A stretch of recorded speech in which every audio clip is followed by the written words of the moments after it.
Well, John, you made what I consider a very courageous decision to leave what is a most marvellous scene, and that is the cricket arena. What made you make that decision? My age, really. I don't think I get any better. In fact, I think I get a bit slower and no brighter. And while I think I can still do the work, write the copy and do the commentaries, I find the travel an awful bore and an awful drag. It's one thing to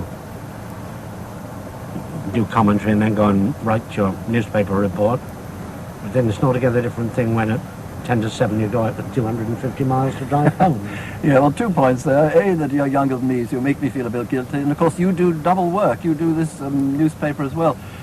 Which will you look back on with the greatest pleasure, the newspaper side or the broadcasting? Oh no, broadcasting without a doubt. It's always seemed like a pipe dream to me. I couldn't believe it was possible when it first happened, and I still sometimes wake up in the night and think, well, how on earth, why on earth did all this happen? I don't really remember what the first time when you really felt that you were a regular member. Was it in that first Indian tour that you became a regular member? Oh no, in 46 I was just doing little bits to India every day, and then towards the end of the season, as one went round to county matches, the regions said, would you do a quarter of an hour or a half hour? So I had the chance to learn, as people don't nowadays. They simply don't get the chance we used to get on commentary. Well, that's true. You used the word learn there, but I think you took advantage of the fact that cricket has accepted you as a friend, and you've learnt probably more from cricketers than any other person. Well, there's a lady in Oscar Wilde, wasn't there, who knew nothing about music, but was very fond of musicians. And I've always got on well with them, I think. They're wonderful people, aren't they? They are indeed.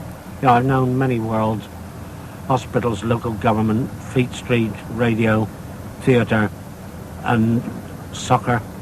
I've never known a better world than the world of cricket. I've never known any section of the community who had fewer villains. Well, I've always thought that, but I thought I might just sort of biased, rose-coloured. Well, perhaps we are a bit romantic about it all. It's a romantic's game, anyway. Well, it is. How much is your sort of poetry side? Because you are, at heart a poet. Has that helped you tremendously? Well, I think if you try to write poetry, you do try to search for the word that absolutely and positively defines what you want to say. Not only what you want to say in terms of cold description, but also what you feel. I think one of the strengths, maybe if we've got a strength, is the complete contrast between us all. Going back to when you started, I mean, you had Darrell Rex with you then. Rex, Jim Swanton, Alan McGilvery, Bernie Kerr, Kenna Black, Charles Fortune. What I think one must say, having done this test match special, is I never dreamt that a bunch of men so assorted, so different, could work together year in, year out, and it's nearly 25 years, I suppose, and I don't think I've ever known a row. I don't think I've ever known anybody play anyone else a dirty trick, and everybody has been generous, and if you realise that we're, like all broadcasters, exhibitionists, I think you begin to understand how much that means.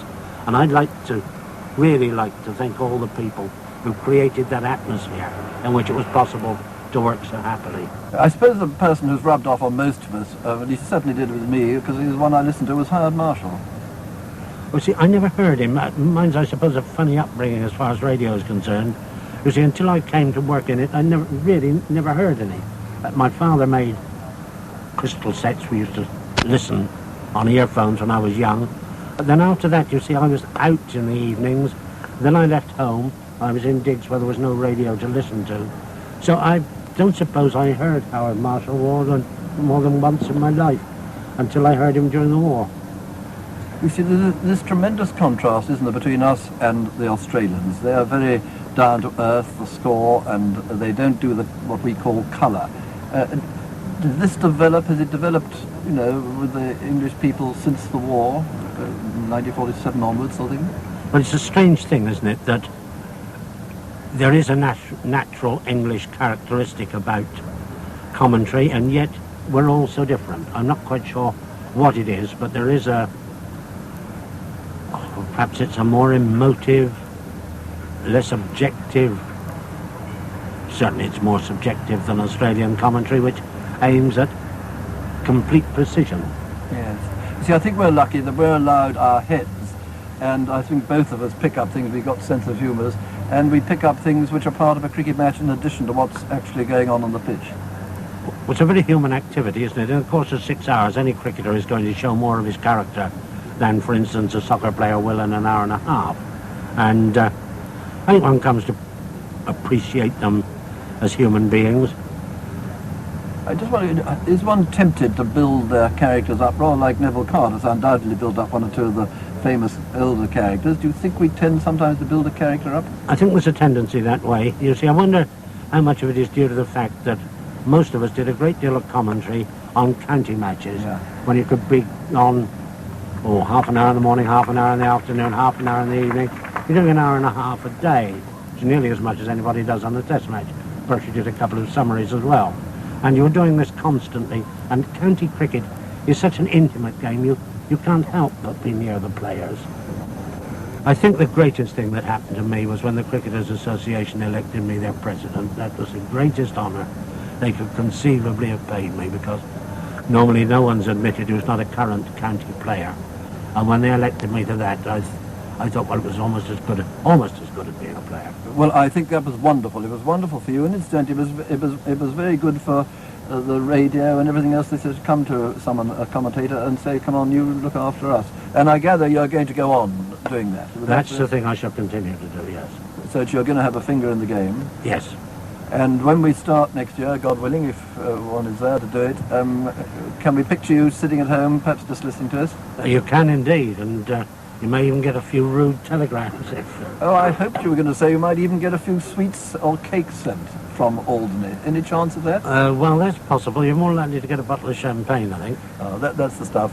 Well, John, obviously, we're going to miss you terribly. We shall be thinking a lot of you listening to us, and I know I'm speaking for millions and millions, saying thank you very much for all you've done. And I always say, and I'm not doing anything, putting it across to you, which I don't to other people, when I do my dinners and things, I say that you, I think, have done more to bring cricket into every home from the north of England right down to the southwest tip than any other person I know. And thank you very much from us all for the fun you've given us in the box.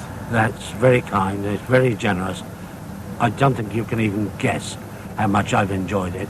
I must pinch myself to believe it. It's been wonderful.